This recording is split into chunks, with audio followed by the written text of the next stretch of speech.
come to the 8th heading.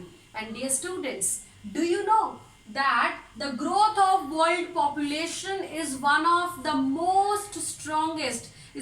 the strongest factors distorting the future of human society. Do you know that in 1800 our population was 1 billion only. It took more than a million years to cover 1 billion. But in 1900, 1 more billion was added and it became 2 billion.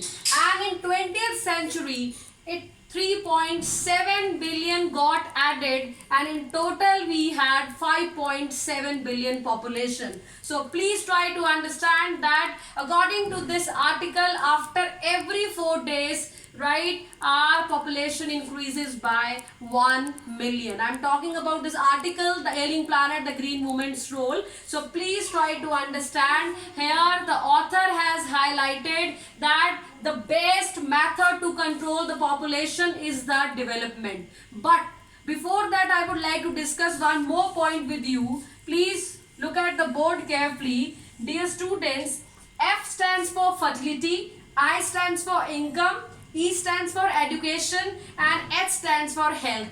Do you know that fertility falls? Fertility falls as income rises, and when income rises, so education spreads, and when education spreads, so health facilities also improve. I repeat that fertility, the rate of human population, it's very, very important. I repeat, fertility falls as income increases, and when income rises, so you are able to enjoy good education and health facilities also improve. So try to understand that according to this chapter, the most important thing is that development. Only development will help you to maintain a perfect balance between population and poverty. And you will be surprised to know that this article has also highlighted that at that time the population of India was more than Africa and South America. So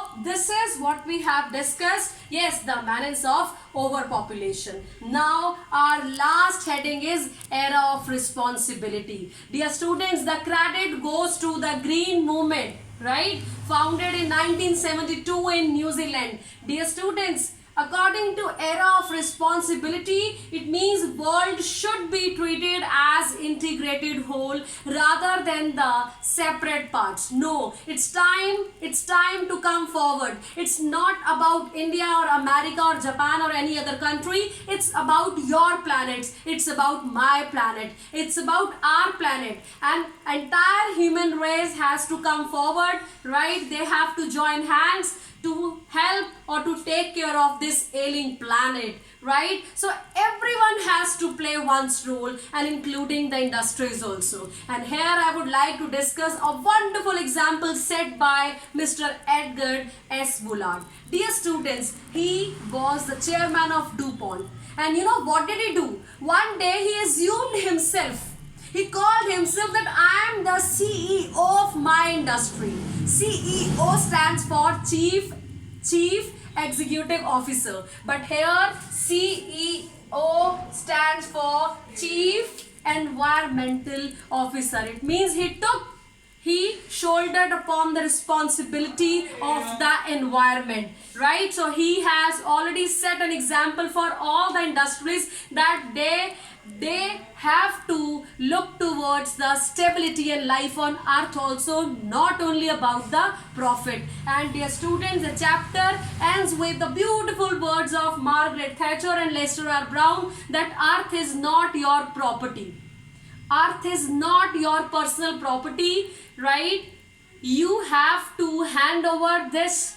You have to hand over this to the future generation, right? So it goes on from one generation to another, and you have to take care of the resources. They won't get exhausted for the future generation. And I would like to conclude this beautiful chapter conveying the wonderful messages for you people.